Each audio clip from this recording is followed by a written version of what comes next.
That dummy can't hurt you. He's not even alive.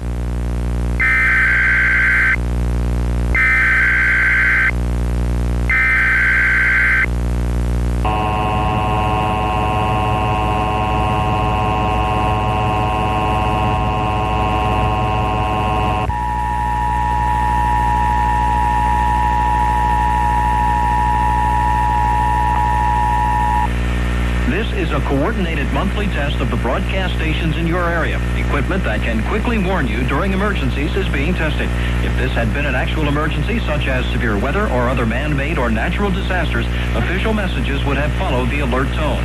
This station serves the Philadelphia Extended Operational Area. This concludes this test of the emergency alert system.